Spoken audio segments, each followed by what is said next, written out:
Natapos na ang 2024 NBA All-Star at ang tinanghal na All-Star Game MVP ay ang Milwaukee Bucks player na si Damian Lillard at ito ang kanyang unang All-Star MVP sa kanyang karera.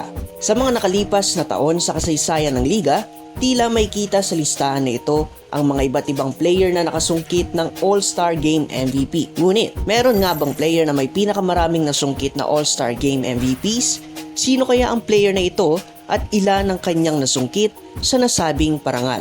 Ito ang Hardcourt Reports at sa video na ito ay itatalakay natin ang mga manlalarong may pinakamaraming All-Star MVP awards sa kasaysayan ng NBA.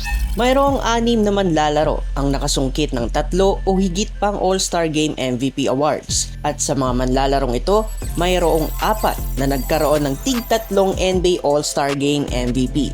Sila ay sina Oscar Robertson, Michael Jordan, Shaquille O'Neal at LeBron James. Si Oscar Robertson ay mayroong 3 All-Star Game MVP. Una ay noong 1961 na kung saan ay nasungkit niya rin ang pagiging Rookie of the Year. Ang pangalawa ay noong 1964 na sa taong ito ay nasungkit rin ang NBA Most Valuable Player Award. At ang pangatlong All-Star MVP ay noong 1969 bago magkampiyon noong 1971. 3 rin ang nakuwang All-Star Game MVP ni Michael Jordan. Ito ay sa mga taong 1988, 1996 at 1998. Sa mga taong ito ay hindi lang All-Star MVP ang kanyang nasungkit, kundi kasama ang pagiging Most Valuable Player ng liga. Si Shaq naman ay naging All-Star MVP noong 2000, 2004 at 2009. Sa mga 3 taon na ito, kakaiba pa rin ang pagsungkit ni Shaq ng All-Star MVP noong 2009 dahil hindi lang siya ang nanalo nito, kundi dalawa sila ni Kobe Bryant na tinanghal na MVP noon. Si LeBron James naman ay nanalo ng All-Star MVPs noong 2006 nang siya ay naging pinakabatang manlalaro na nanalo sa edad na 21 at noong 2008 at 2018 bilang manlalaro ng Cleveland Cavaliers. Sa 6 na manlalaro sa listahan, 2 player lang ang mayroong hawak ng Most All-Star Game MVP. Ang una ay si Bob Pettit.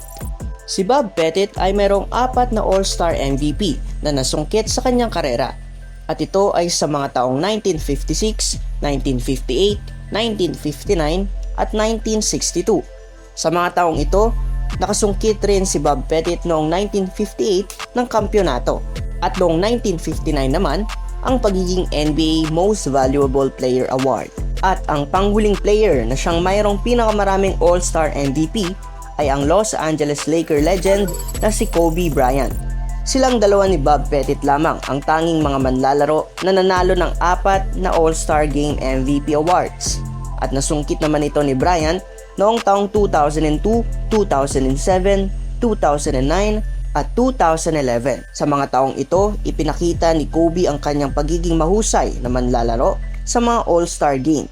Kaya't noong Pebrero 2020, nagpas siya ang NBA na palitan ang pangalan ng All-Star MVP sa ngalan ni Kobe Bryant. At hanggang dito na lang ang ating video at kung nagustuhan ninyo ang ating paksa ngayon, ay huwag ninyong kalimutang i-like, comment at subscribe sa ating channel. Muli, ito ang Hardcourt Reports.